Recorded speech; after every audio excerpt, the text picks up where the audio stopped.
Welcome everyone, my name is Rob Platika and I'm the Online Community Manager with eurordis, the European Organization for Rare Diseases.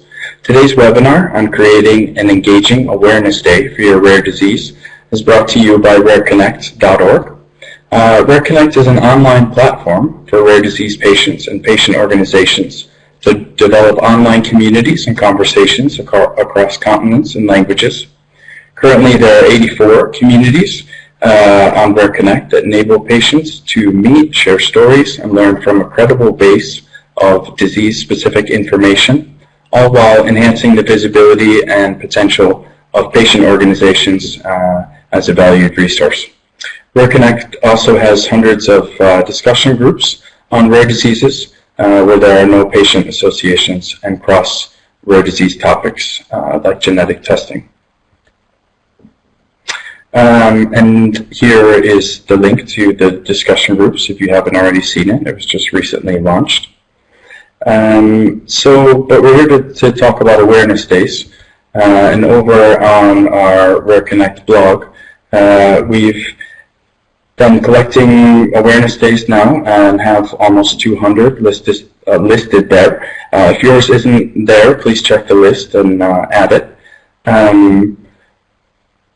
Awareness days, I think, offer an opportunity to try and make a lasting change by sparking something in another person that will make them want to be actively involved in helping to work towards a solution for the disease and actively involved in helping your patient group. Here's that list again, where hopefully you can add your awareness day if it's not already there. You can also check to see, if you're planning an awareness day for the first time, when others are scattered around the year, including, of course, the last day of February for Rare Disease Day. May is a very popular month for rare disease awareness days, and all the examples here in the beginning are awareness months in the month of May. May is EDS Awareness Month, and the EDS Society is taking the opportunity to collect experiences from their members. The Worldwide Syringomyelia Task Force are having nightly trivia questions in their Facebook group with prizes for the correct answers. I think that's a cool idea. The GBS and CIDP patient advocates have been petitioning state governments in the United States for official recognition of the month. And here you can see that they've got that official recognition from the state of Virginia. Huntington's disease patient groups created a custom way to change your social media profile picture for the month and show your support. Many are also using this Twibbon plugin. The Vasculitis Foundation takes advantage of the Awareness Month in May to promote their patient group activities, and really it's a patient-led awareness day. And people with VHL are educating their family and friends and the public about their disease through simple videos like this, and maybe you've seen others like that before. Finally, Williams Syndrome UK seems to have organized a rugby game. I just saw this on Facebook.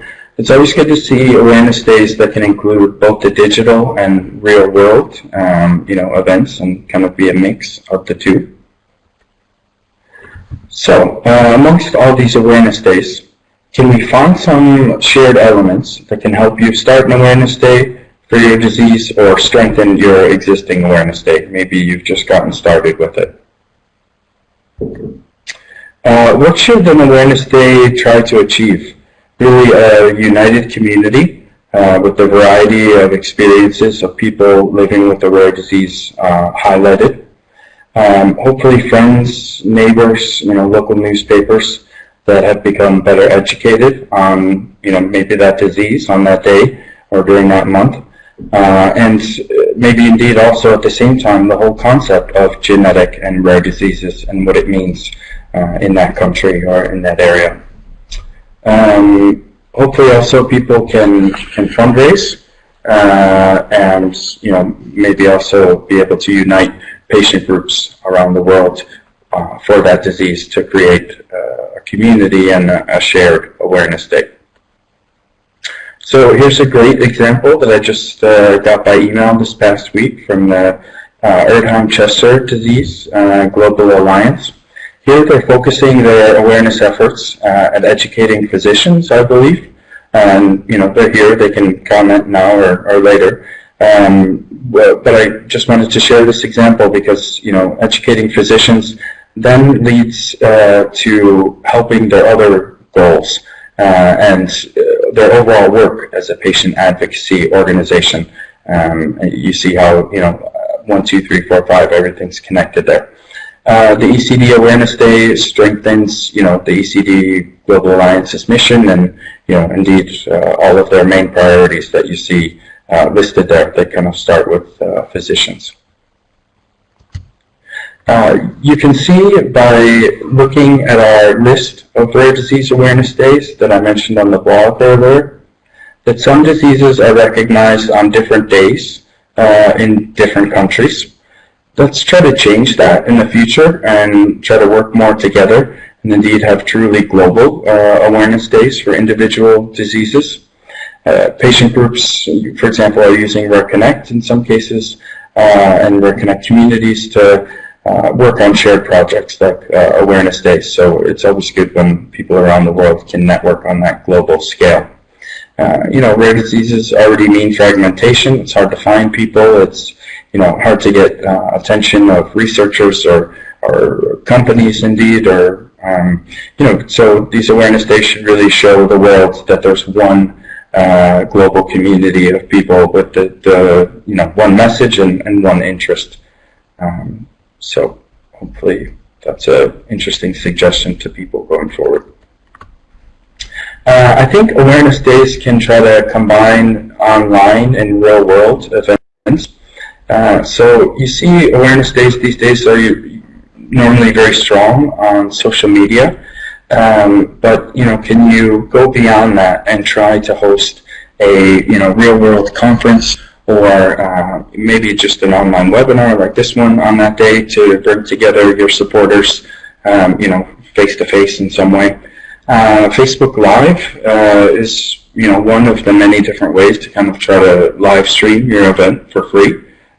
So start to look into that. Other event ideas, real world event ideas could be, walk, run, school presentations, morning tea. Probably everybody in the webinar room here has more experience and better ideas there. It's best to, see what your peers have been doing and what's been working for them. So I just, sorry, maybe this is a bit small here. Facebook Live is something that might not be available for you now, but might be later in the summer. It's a way where you can, if you already have a Facebook page for your association, you could live broadcast a meeting or a conference that you're at. Of course, with everyone's permission and awareness. But it could be a nice way to connect with people. And strengthen your Facebook audience, create some new videos, and have your awareness day be part of your social media in that way as well. We'll be trying Facebook Live during our next RareConnect workshop at the European Conference on Rare Diseases in Edinburgh at the end of this month in May. So follow us on Facebook to see that experiment and also hopefully tune into the workshop. So what other elements are key to having an effective and impactful awareness day? I think a shared logo or indeed a whole set of images is a great basis for your awareness campaign. Try to include your website in this logo. And if you can't find a graphic designer, do the best you can with some volunteers from your network. Give people a lot of different ways to show their support and kind of come out of the woodwork and just following your posts to really interacting with your posts around the awareness day. This is the L for lipodystrophy campaign that was just last month. And these kind of self-images to show that you're supporting the disease or Rare Disease Day have become a popular and I think effective way to show a face of all the different researchers, families, patients, supporters that are there alongside the patients. You also have this Fun Feet for FOP campaign. So even if it's not faces, it can be feats to help raise awareness, or something that is easy to remember and short and people can do in 30 seconds. Of course, the Raise and Join Hands for Rare Disease Day every year. Try to think about a theme and slogan.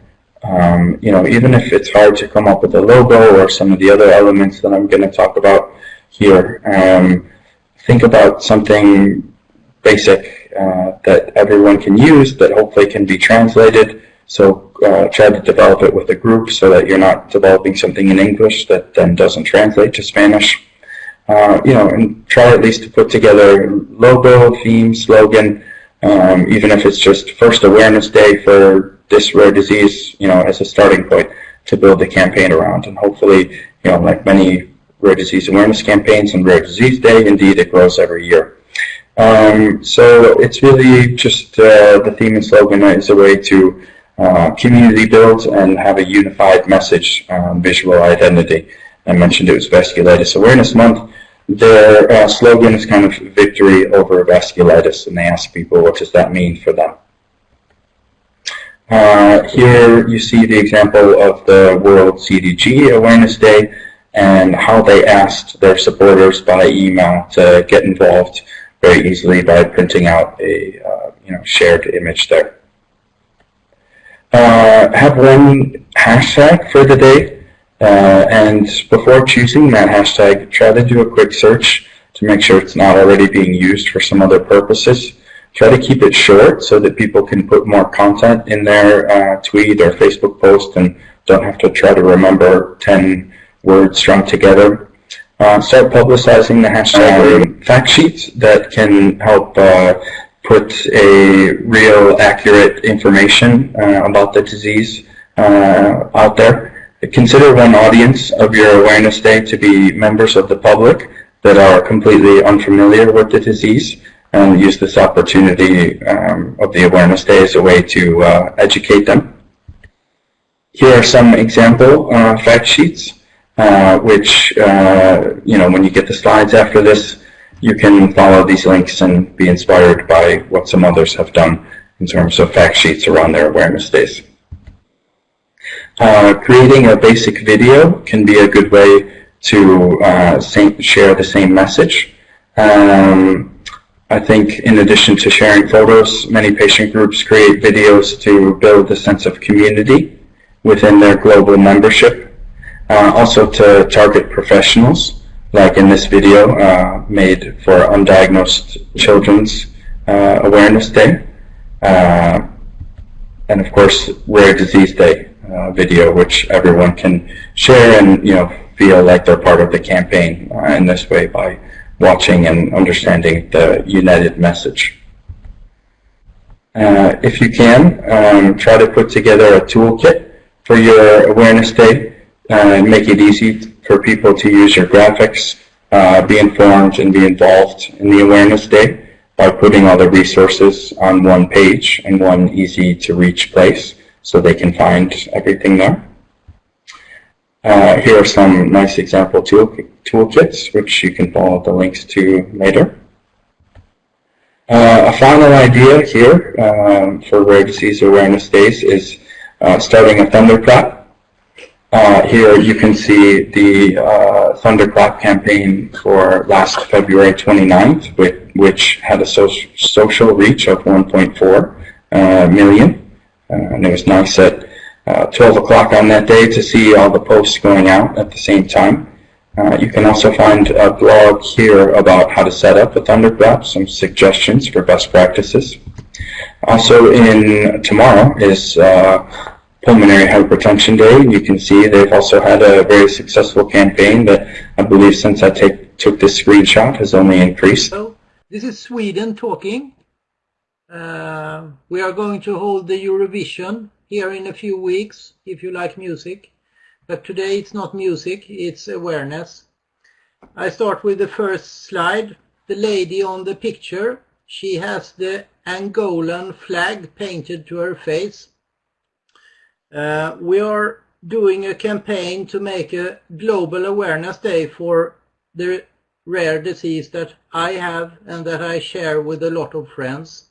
And what is very strange with the internet is that the most people from one single city on the globe who has found our page is people from the city of Luanda, which is the capital of Angola, in the southwest of Africa. Amazing. If you run Facebook pages, you have a fantastic statistical tool, so you can see which cities, countries, which languages people read your page on. And in Luanda, for some reason, we have 400 people following what we write. Amazing. So that was just why we use a picture from Angola. I have a disease, which is a rare disease. From the heart, your blood is pumped out to your body through your biggest artery called the aorta, and your whole volume of blood circulates in your body within 1 minute. And if you get my disease, your aorta will break. And sometimes it breaks very fast and then you die in 20 seconds. Sometimes it breaks a little bit slower, then it's a matter of hours. And unfortunately, very many people die who get this disease. From 1 million people, population, 30 statistically get ill every year. 50% of them die before they come to a hospital. They die immediately or in an ambulance. So there's not so many survivors. And we have done some surveys within our community.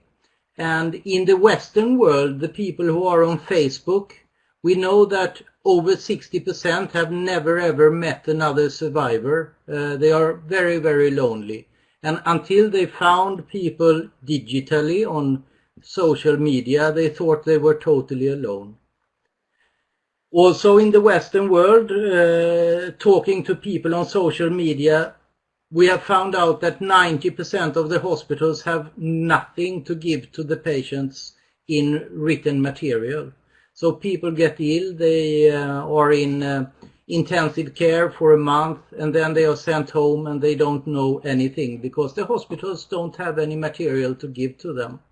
So becoming ill, you start at a very low 0 point.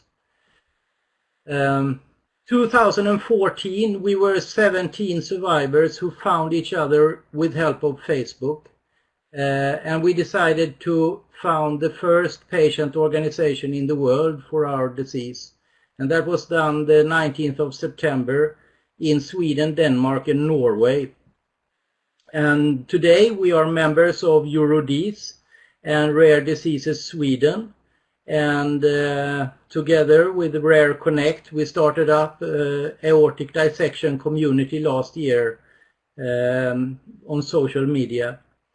But what we want from Scandinavia is that we want more sister organizations globally, because we think that that will benefit us all. We are such a small disease, we have the same problems, and the issues we want are the same. It doesn't matter if we live in the USA, in UK, or in Sweden.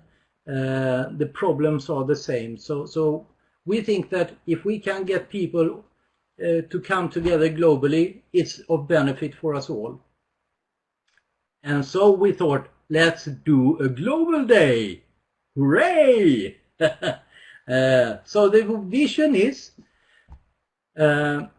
if we can get people to start to meet, to find each other somehow, these meetings will lead to that we find out that we think the same things, and we think that this will lead to creation of patient organizations. or vice versa. If we can get people to start patient organizations, people will get together. So the strategy to do that is to create a global day for our disease and to help people find each other with help of a global day, with the things that Rob were talking about, get-togethers, walkabouts, whatever. And the tactic we use is to use social media, a big Facebook group where we try to bring in people with different tools so that they can find each other. And then when they find each other, we support that they go out again and create national hubs. Italy, Germany, UK, Sweden, because you can think global, but it's very good when you get local, when you are talking about meeting other people. So we support them with different things I will show you. One problem for us with our disease is that we think that there is only about 1,000 people in the world who are actually on Facebook with our disease who have survived. And there may be 200,000 people alive with our disease, which means that we can only find 1 out of 200 on social media. And the second thing is that most people who get ill in our disease are 60 years or older, and the generation who is 70 and 80, they are not Facebooking, they are not using computers. With other diseases, a different thing, but for our disease, we have some age and we are not so good on digital media. But we have some special cases where younger people also get ill. I got ill when I was 48. So our problem is that we can't find them all on social media. We have to go out in real life and find them. Here are some pictures from the campaign we are running. This is China and this is France. So here comes some basic theory. How do you find people with your rare disease if you have very few survivors? They are not in the telephone book. They are not in any directory. But there is somebody who knows where they are. And that is the doctors and the nurses who have treated them. They know it, but they can't share the information. So we turn it around and we recognize that the doctors and the nurses have a problem. They don't have any written material to give to people with rare diseases when it's small diseases. There are 6,000 rare diseases listed in Orphanet. They can't have 6,000 brochures in every hospital around the world. So we turned it around in our disease and we created brochures and flyers and start to give it to the university hospitals. So we try to help them and say, here you have some information. Please, when you get patients with our disease, give it to them. So that is another way, and this way we can actually reach out to the people who are not on social media. So we have a toolbox in our campaign. We have flyers, which we have made in 5 languages. We have English, Italian, German, Spanish, and Swedish. And we are currently working on Portuguese. We have made national posters for 40 countries around the globe. We have a sponsor who is giving us 500 t-shirts for free with print, which will be delivered next week.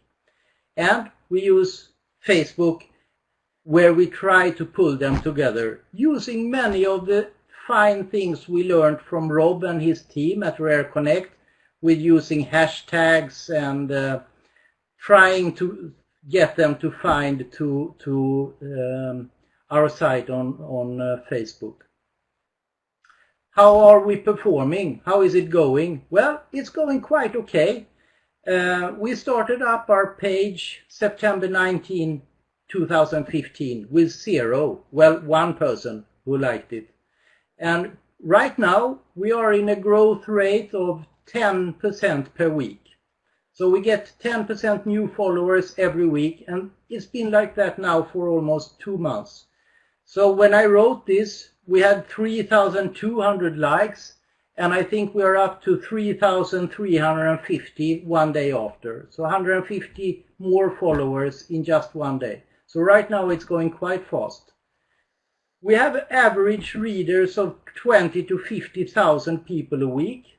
Actually, the last 4 weeks, we reached almost 350,000 people. What did that? Videos. A viral success. And the best video we have is a friend in London who is a taxi driver. He made a short clip with his mobile phone of his socks and his, not his underwear, but his laundry. And then he had put up a poster with our campaign. That became a viral hit. Over 120,000 people have seen the post, and the video is viewed almost 40,000 times now. The best written post have over 1,100 likes and 13,000 in reach. So we are sending out also physical material, 1,000 posters to 40 countries, and flyers. We have printed 14,000 flyers, which we are sending out to 25 countries. So the last 2 weeks, our team, who is responsible for postage, has sent out about 450 letters to countries all over the globe, mainly to hospitals. Some theory for visibility. Here comes something I think is a little bit controversial. Social media, we think, is entertainment, and accept and embrace it if you want to succeed. You can be very serious, but you have to also recognize how does people use Facebook. They enjoy it on the bus, when they sit and wait for their dentist. It's a kind of relaxation for many people and so on. So keep it simple, short, and try to smile. Rob taught me that. He said, no tigers, go with faces. And I can agree. People like to see happy faces on social media. What we have seen in our post is that the image is very important. If you work with good images, you get more spread and more people reading what you write. And video seems to be fantastic. People love videos. And from the statistics, we see that 60% of our audience are reading our page on their mobile phones.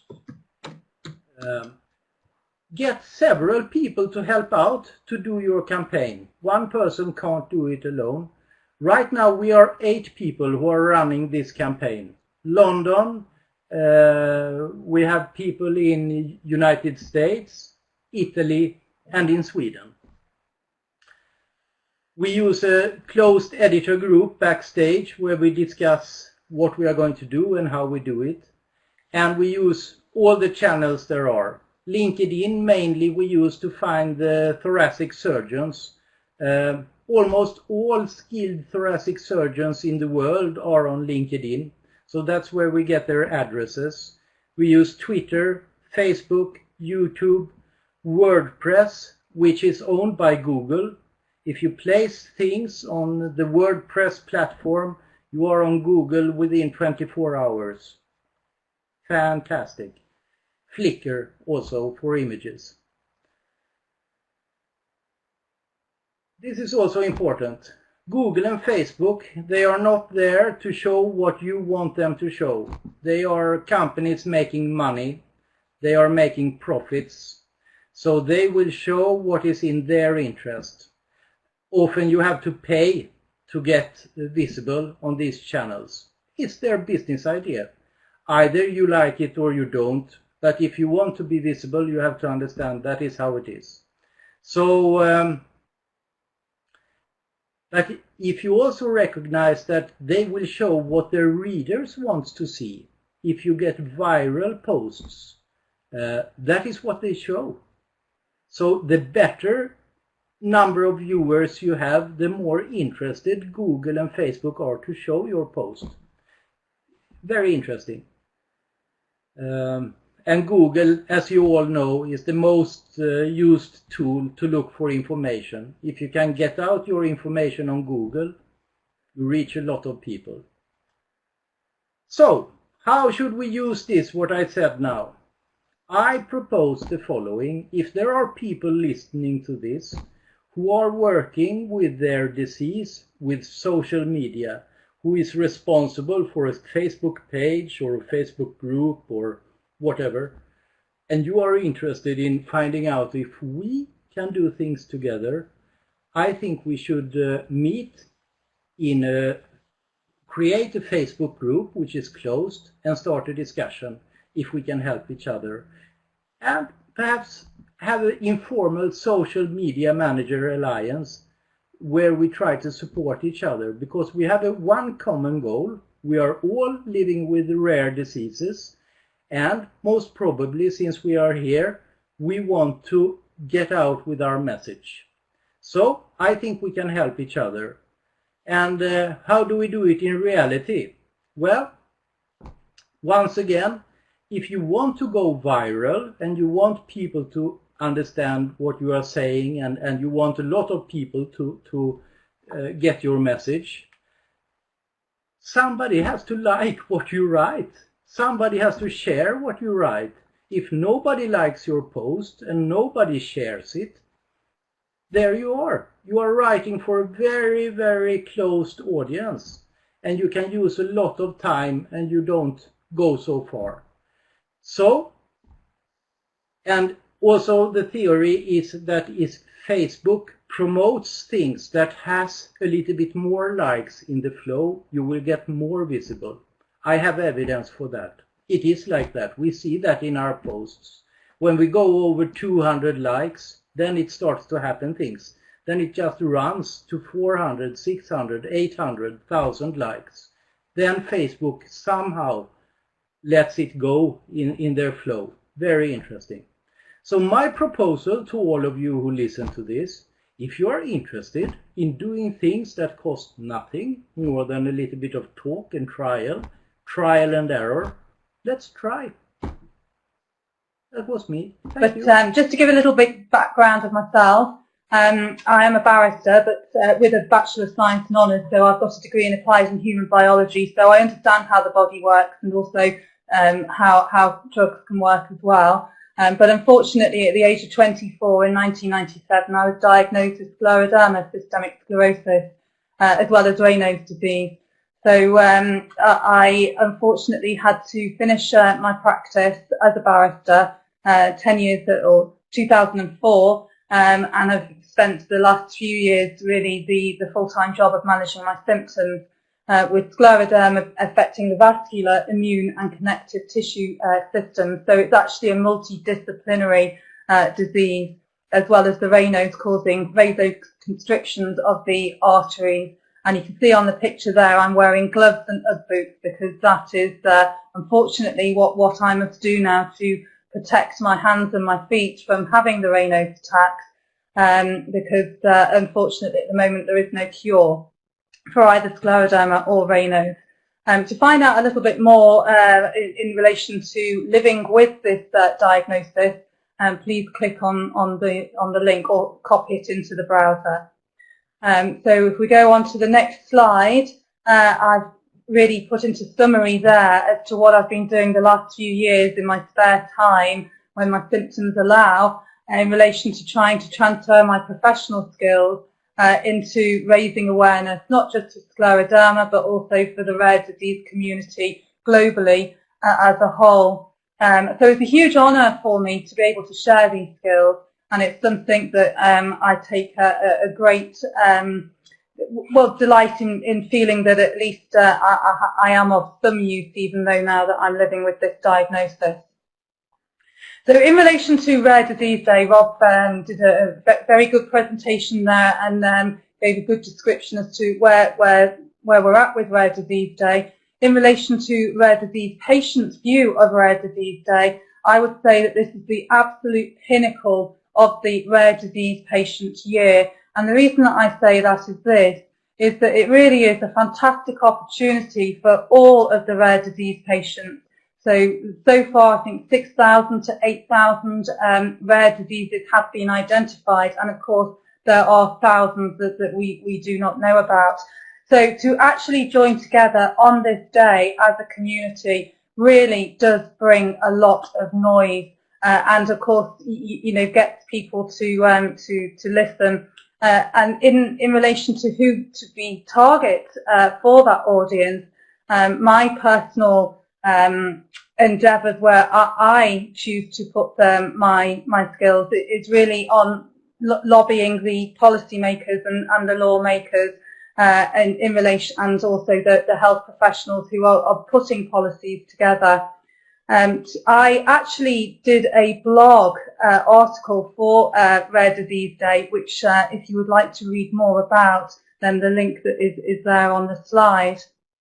So this year for Rare Disease Day, I was absolutely delighted to go off to the Houses of Parliament on March the 2nd for an event hosted by Rare Disease UK in relation to recognising Rare Disease Day.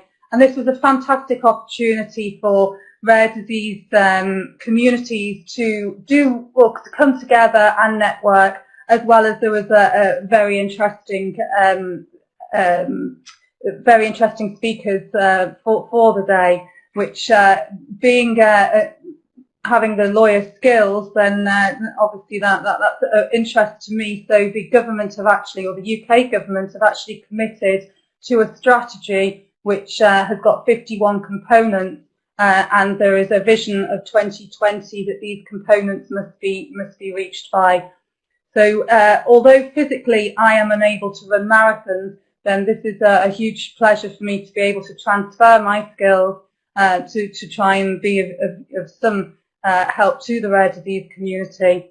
Now, last year on actual World Scleroderma Day, which Rare Disease Day being the pinnacle, then I would say each diagnosis day is the birthday for that patient community, if that sort of makes some sort of sense. So for last year on World Scleroderma Day, I was very honoured to be part of the European cohort that went off to Brussels and gave a presentation to the European Parliament, and literally was the A to Z of scleroderma. And on the top photograph there, as you look at the photograph to my left, was the MEP Jimmy Carver, who I'm eternally grateful for organising the event, as Jimmy, his first wife, sadly died from scleroderma. And we can see on looking at that photograph to the right is Professor Denton, who is my doctor, and his commitment and dedication to his patients is exceptional. And as a rare disease patient, then that has no cure to their rare disease, then this is the second best option to there not being a cure, in that having a medic that really is dedicated to wanting to find out what's causing the disease, as well as to try and discover better, improved treatments.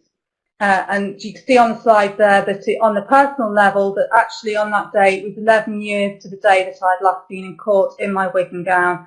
So it was quite a surreal moment for me, because the 11 years previous, I really had no inkling that I would still be around, let alone at the European Parliament. So it really was a very humbling experience. And certainly I would never have believed a few years ago that I would have been able to sit so calmly and talk about this diagnosis and really the devastation that it brings, which of course is the same for every rare disease patient, in that not having a cure and little known, that they're the common realities for us, really.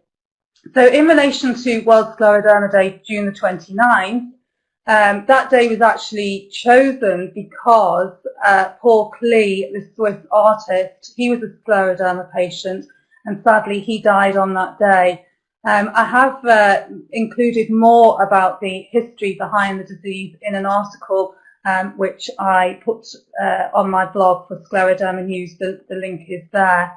So, as Rob said with his presentation, when there is a World Day devoted for that diagnosis, it really is a very big opportunity for patients all around the globe to come together to make that noise and to join together so that united that will have a better effect.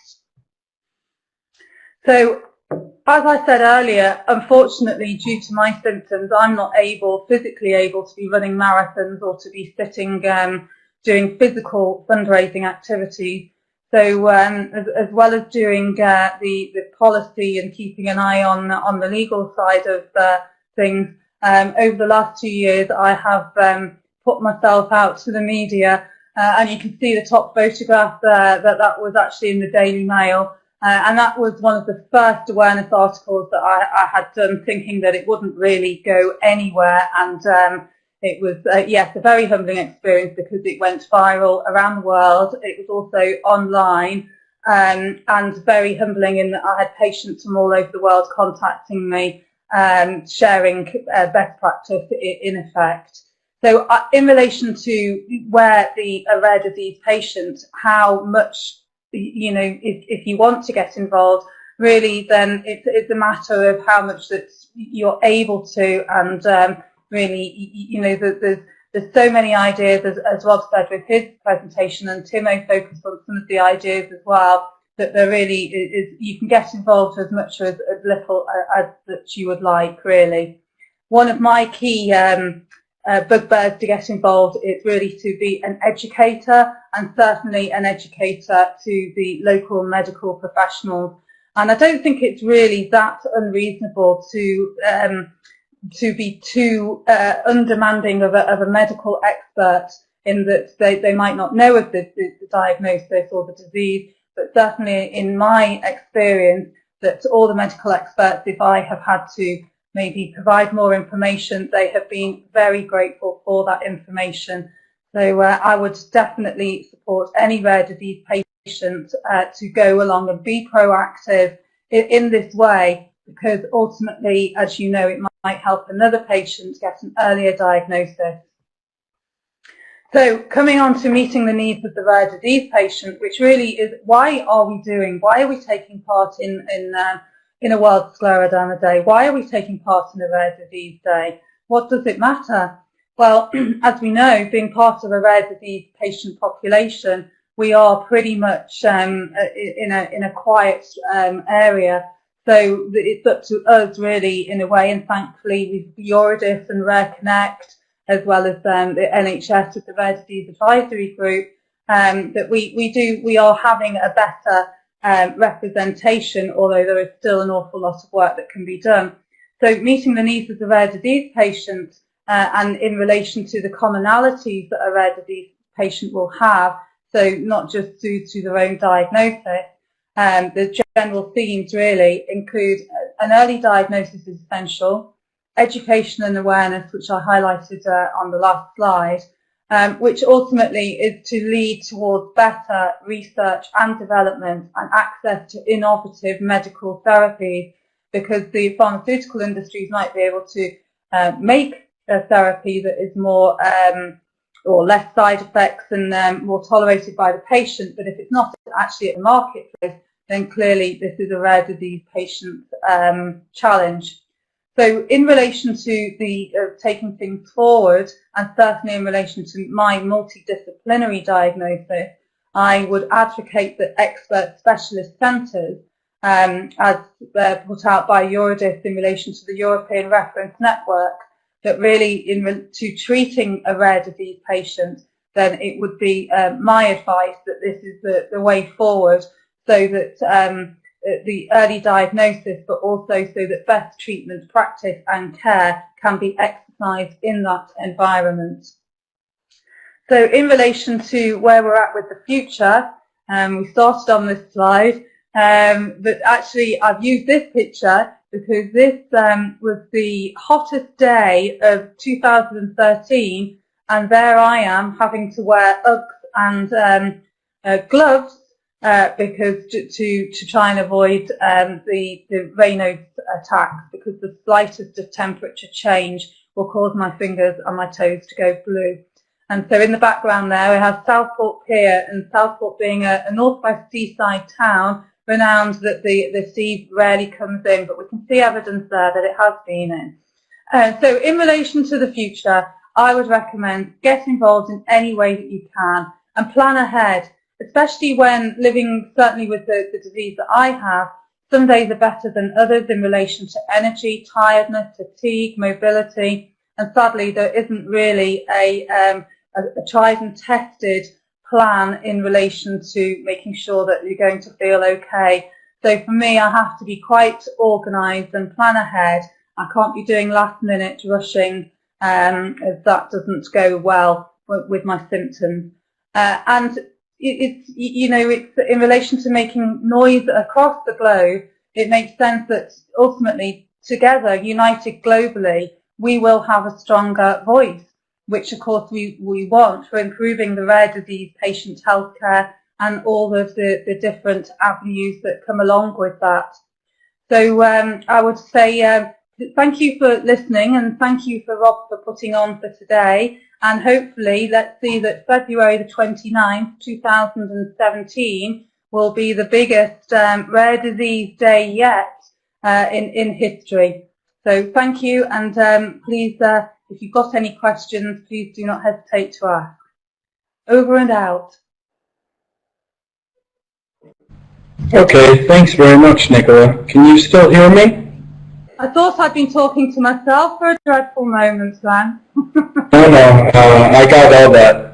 Unfortunately, now my webcam has decided to stop working, but hopefully you can still hear me, and great, we can see Timo again. If you have any questions now for any of us, you can type them in the chat box, or you can connect your microphone. On the top bar there, there's a microphone icon. If you click it and give Adobe access to your microphone, hopefully you should be able to ask us a question verbally as well. So let us know your feedback, your questions, your ideas about what was presented today in terms of awareness days for different rare diseases.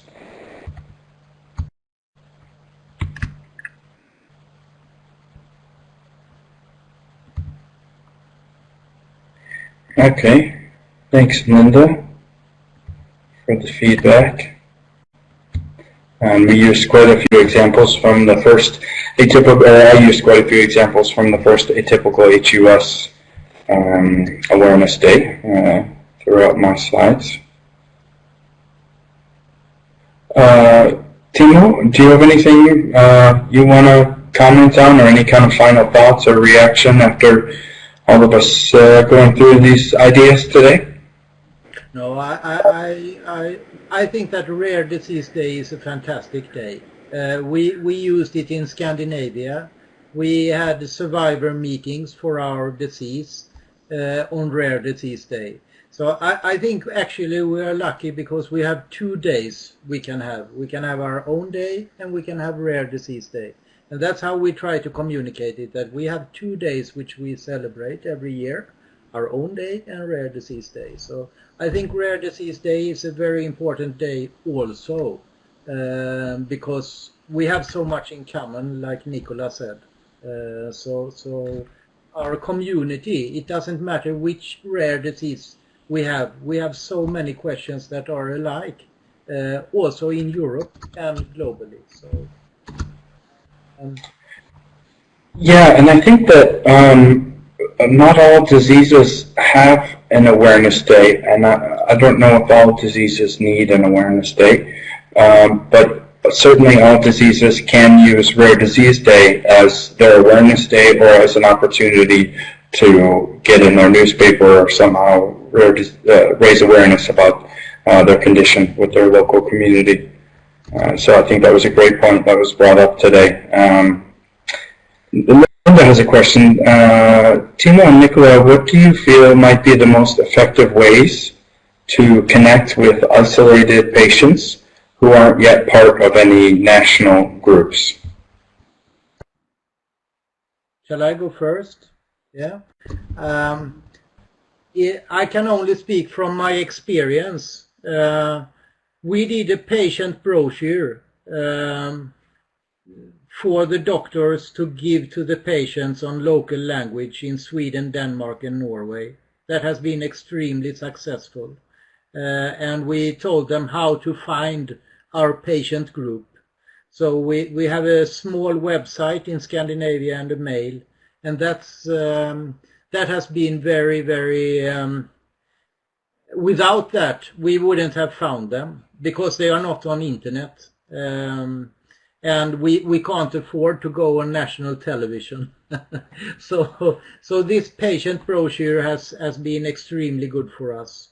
The cost was in US dollars, I think. It cost us $2,000 to print 10,000 brochures to give away to all hospitals. But then, of course, comes that you have to give it away and freight it and so on. But that has been the best thing. And Timo, I thought your point about finding thoracic surgeons on LinkedIn was a good idea to find people to mail that to. That is, if you're going to do it for zero, if you're going to do it for free, use LinkedIn. The doctor community is going into LinkedIn now. It's amazing. You find so many skilled professors and doctors with their CVs. It's the best place to find them. And if you write that you represent a rare disease, they connect. I think I have 200 thoracic surgeons as contacts on LinkedIn. It's amazing. Okay, thanks, Timo. And Nicola, how are you finding isolated people living with scleroderma and connecting them to national patient groups? Well, for me, I'm very much reliant on the internet. So the internet has been a huge lifeline for me, with not being able to go out that much. And of course, the RareConnect initiative, the eurordis initiative. And I think that, well, patients, as Timo pointed out there, the first protocol is obviously going to be the clinician.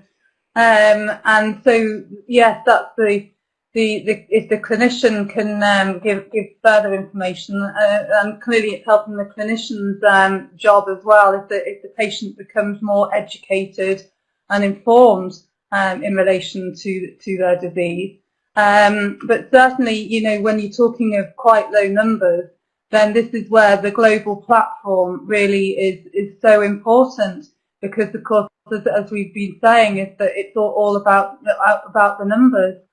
So I think that the RareConnect initiative and the barometer, the new project that's coming out, are really good ways of trying to get people to engage. And of course, some patients don't want to engage. I don't think I said it in my talk, but it took me 16 years before I came out in the Daily Mail out of the scleroderma closet to share about what my patient experience was all about. So I think it's really it's good to have different ideas and avenues, but it comes down to the individual patient. And of course, some patients might not be well enough to even to be involved of wanting to communicate with other patients as well. So, but definitely, I think we're in the right place for building momentum here for the rare disease community. Okay, thanks, Nicola. Hopefully, everything wasn't completely lost there. Does anybody? Sorry, Timo? There was a question from Marianne Venetti. How do you raise money for your work? Yes. Our whole project is pro bono. We don't raise money. We have no accounts. We don't sell anything. We don't have any fundraisers. And but there are a few people behind this who have decided to do it without a big fuss. So we have 8 donors who provide us with everything we need to do this project.